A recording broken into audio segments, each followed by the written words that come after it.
પુરુષોત્તમ માસ અધ્યાય 21 પૂજા કરવાની વિધિ।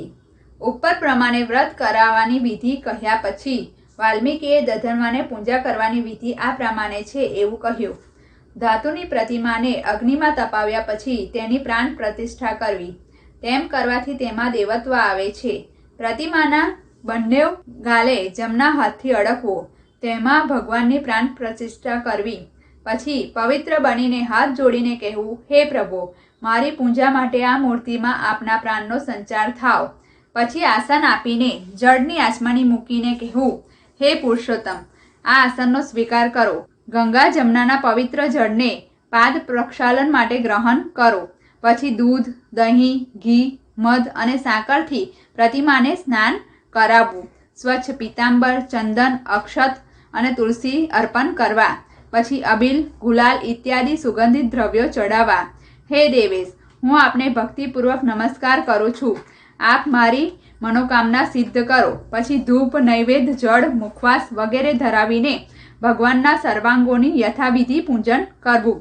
ત્યારબાદ શક્તિ પ્રમાણે દક્ષિણા મૂકવી, આરતી ઉતારવી, પ્રદક્ષિણા ફરવી અને બે હાથ જોડીને પુરુષોત્તમ ભગવાનની પૂજા કરવી, પ્રાર્થના કરવી। પ્રાર્થના કરતી વખતે નીચેનો શ્લોક બોલવો, મંત્રહીનમ ક્રિયાહીનમ ભક્તિહીનમ સુરેશ્વરમ યત્ય પૂંજિતમ મયા દેવમ પરિપૂર્ણ તદસ્તુ મે। હે દેવેશ, આપની પૂજામાં કોઈ પણ દોષ રહ્યો હોય તો તેને મારા ભક્તિભાવપૂર્ણ પૂજનથી સંપૂર્ણ માની લેજો। આ રીતે પૂજન કરનાર સંસારમાં અનેક સુખ ભોગવીને વૈકુંઠ લોકમાં જાય છે। પુરુષોત્તમ માસ વાર્તા 21 લક્ષ્મીવર કે લપસિંદર। ભાનો ભરવાડ ઘણો ભોળો, ખેતી કરે, ગાયો ચારે અને ધની ધનિયાની આનંદમાં રહે। એવામાં પુરુષોત્તમ માસ આવ્યો। ભાનો નદી કિનારે બગલમાં ડાંગ ટેકવી ઊભો હતો। બધા નદીએ ના એ જોયા કરે। એવામાં એની નજર પોતાના ગોર મહારાજ પર પડી। ગોર તો નદીના કેડસમા પાણીમાં ઉભેલા। બે ચાર ખોબા ભરી પાણી સૂર્યનારાયણને ચડાવ્યું। પછી નાક દબાવી થોડી વાર ઊભા રહ્યા અને પાછા પાણીમાં ડૂબકી મારી। જય લક્ષ્મીવર, જય નારાયણ કરતા કરતા પાણીની બહાર નીકળ્યા। ભરવાડ આ બધું જોયા કરતો હતો। ગોર મહારાજ નાહી ધોઈ બહાર નીકળ્યા એટલે ભાણાએ જય ગોર મહારાજ કહી ઊભા રાખ્યા અને હાથ જોડી કહ્યું, મારે થોડું તમારું કામ છે, ઘડીક આવો ને મારા ખેતરમાં। ગોર મહારાજ ભાણાના ખેતરમાં ગયા। પાસે બેસી ભાણાએ પૂછ્યું, મહારાજ, મને સાચું કહેજો, તમે નદીમાં નાક દબાવીને શું કરતા હતા? હું? અરે ભાણા, એ તો હું ભગવાનનું નામ લેતો હતો, શ્વાસ રોકીને પ્રાણાયામ કરતો હતો। ભાનાનું કુતૂહલ વધ્યું। તેણે કહ્યું, ત્યારે મને કાંક એવું શીખવાડો ને, જેથી ભગવાન મળે, આ કાયાનું કલ્યાણ તો થાય।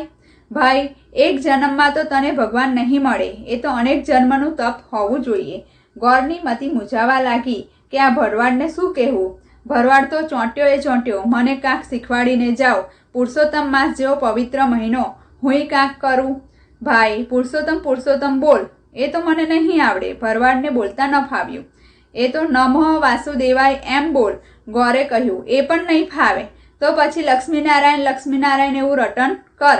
હા મહારાજ, લક્ષ્મી તો મારી વહુનું નામ છે એટલે મને આવડે છે, પણ એથી આગળ લાંબુ નામ છે એવું કંઈક બીજું કહો ને।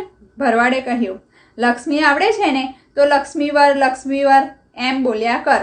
આ પવિત્ર મહિનામાં બને તેટલી વાર આ માળાનો જાપ કર, તારું કલ્યાણ જરૂર થશે। એમ કહી ગોર મહારાજ તો ચાલતા થયા। ગોરના ગયા પછી ભરવાડે તો એક દોરી લીધી અને તેની ગાંઠો વાળી માળા કરી અને કૂવા પાસે પીપળાનું ઝાડ હતું તેના નીચે બેઠા અને લક્ષ્મીવર લક્ષ્મીવર એવી માળાની ગાંઠો ફેરવવા લાગ્યો। બપોર થયો ત્યારે ભરવાડન ભાથું લઈને આવી। ભાણાને જોતા જ આશ્ચર્યમાં ડૂબી ગઈને તે બોલી, આ શું? તમે વળી આ લપ કોને વરગાડી? કામ ધંધો મૂકીને આ લપમાં પડ્યા, લો ખાઈ લો। ભરવાડે આંખો ખોલીને કહ્યું, તું તારે ભાતું મૂકીને ભૂલી જા ને અને ઘેર જા। ભરવાડન બોલી, પણ આ વળી નવાઈનું ભૂત, આ સી લપ માંડી છે? પણ ભાણાએ કશું ન બોલતા ડાંગ ઉપર હાથ લંબાવ્યો। ભરવાડન ઊભી થઈ, આ મૂક્યું ભાથું, તમારે ખાવું હોય તો ખાજો એમ કહી ચાલતી થઈ। બિચારો ભાણો ભરવાડનની ભાંગજળમાં લક્ષ્મીવર શબ્દ ભૂલી ગયો અને ભરવાડનને બે ચાર વખત લપ લપ બોલેલી તે યાદ આવી ગયું। ભરવાડ તો લક્ષ્મીવરને બદલે લપસિંદરનો જાપ શરૂ કર્યો. 1 દિવસ થયો, 2 દિવસ થયા, 3 દિવસ થયા, છતાંય ભરવાડ તો ન ખાય ન પીવે, બસ એક જ ધૂન લક્ષ્મીંદર કર્યા કરે. ભાણાને પુરુષોત્તમ માસના અન્ન પાણી વિનાના નકોડા 3 અપાસ થયા, એ પણ પવિત્ર પીપળાના ઝાડ નીચે. ભગવાનને વૈકુંઠમાં ચિંતા થઈ. લક્ષ્મીને ત્યાં ભાનો ભરવાડન બતાવ્યો. લક્ષ્મીજીએ જોયું તો ભાણો લપસિંદર કર્યા કરે. તેને ભગવાનને ટોણો માર્યો.